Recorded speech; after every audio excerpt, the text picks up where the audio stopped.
It's the first time I'm riding the Adventure 390. It's a significantly taller bike, but I have no issues with the height of the motorcycle. Let's see. Okay, it's very peppy. Whoa! Oh my god. Doesn't lean like the Duke 390, obviously. It's a much longer motorcycle. Yeah, it's a good bike, but it's not as fast as the Duke 390, I can tell you that.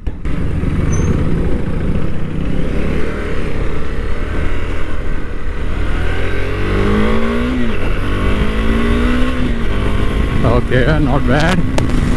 Not bad.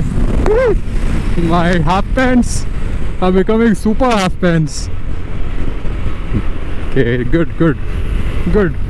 It's nice. It's very similar. The punch is there, and it's more spacious also. I think there's more room to move around. The suspension is also, it's not like very soft. It still is a stiff suspension. Let's see, let's just take it off the main road. Let's try to find a rough spot where we can just test out the off-roading capabilities of the Duke 390, of the Adventure 390. Where can we find an off-road section? It's an easy bike. It's easy, it's comfortable. You can take this bike out for long distance riding, no problem. Okay, I think let's take this left turn and we might find an off-road patch there.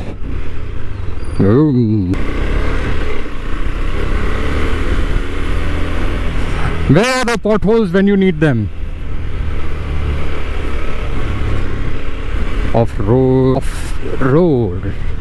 Yeah, that's one advantage over here. Standing up on the bike is just a breeze. No issues at all. It's a very comfortable place to be. It's more comfortable than the Duke 390. But the Duke 390 is just something else. Because it's lighter also, and I think the riding dynamics are also such that, yeah, where is the off-road patch, man?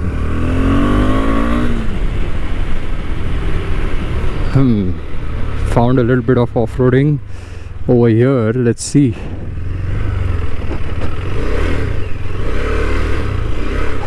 Okay.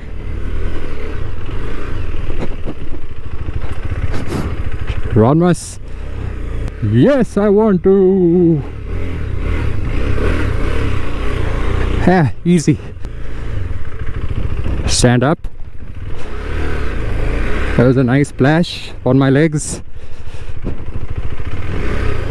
Whoa. Yeah, I'm seeing some obvious benefits here of the bike, which is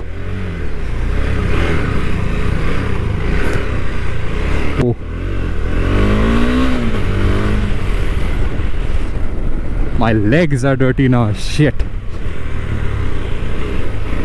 Yeah, very easy to handle. Definitely the suspension is better for taking on the bumps. Yeah, look at this. That's nice. Yeah, that's nice. Let's see. Nice. Yeah, good. I like the bike.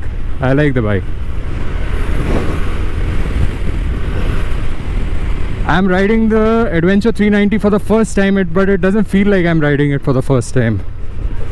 Let's just switch on the Supermoto mode and slide on the off-road.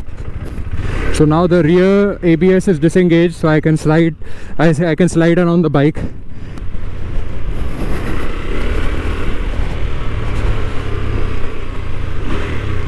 Okay, we should get something over here.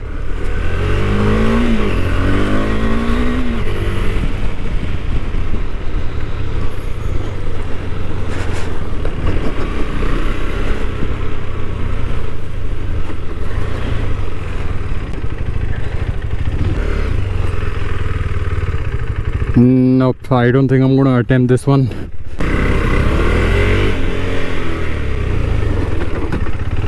It's very easy to ride.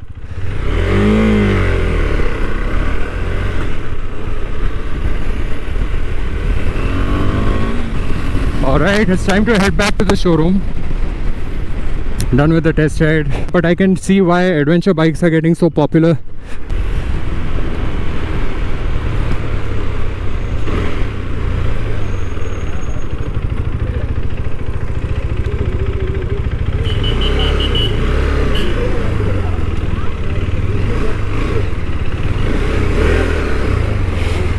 Oh, the wheel slid a little bit.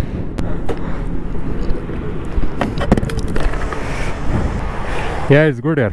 Acha hai. Yeah, 790 now. Little bit of time because we have not achieved was company expecting to For the booking. product. For the booking. Okay. The company calculation. If we reach to a certain number, Yeah. then they are now okay, let's go to the next level. Correct. Correct. 790. But what happened due to this lockdown? This has a good response yaar. Response still many people buy. Many people buy it. Response तो इसको है. है ना? People come to buy this and they think अरे इसमें ये इतना डालने से अच्छा इसमें और थोड़ा डाल दूंगा तो ये मिलेगा. इसको ज़्यादा रिस्पॉन्स है ना. थोड़ा सा ऑफ रोडिंग किया अभी मैंने कीचड़ ते. चलो. Okay friends, I'll let you know about the ride. Sure, Huh? no problem. Yeah, and we'll keep in touch. Sure. Okay? Chal, bye. Back on the Duke 390. Definitely the riding position is more sporty. The foot pegs are more rear set, and it's a more compact bike. But because of which the steering geometry is just superb, you know. It's easy to lean, very agile bike. The Adventure 390 is not that agile. It's not meant to be, but I'm just telling you a comparison because I'm so used to riding this bike now. Definitely the Duke 390 is faster. Dominar, nice bike, brother. So I don't think the Adventure 390 is as fast as this one. It could be more stable on high speeds because of the long wheelbase, and everything else is more or less the same. I think, you know, the luggage space is going to be more on that bike. It's all right. I've got all the racks installed on mine too, so the ground clearance on that bike is much better. You can go over the bumps without hesitation. The Duke 390 is also a tall bike. The Adventure 390 is even taller. So it is definitely a very tall bike, but because I'm 5 foot 11 inches, I didn't have any issues riding it. Anybody below 5'6" may have to just try it out once. I'm not saying it's not possible to ride. Height should never be a problem if you're good at riding. The seat height is one consideration. Anyway, so thank you so much for watching this video. I hope you enjoyed the quick comparison. You know, I really enjoyed riding the Adventure 390. I can see why it's so popular. The adventure category is, I think, the fastest growing category out there for a reason, because people are getting out and doing lots of adventures on the bikes nowadays all over the country. I am happy to see that culture is growing fast. It's 5 o'clock in the evening. It's time to wrap up this video and see you in the next one. Bye.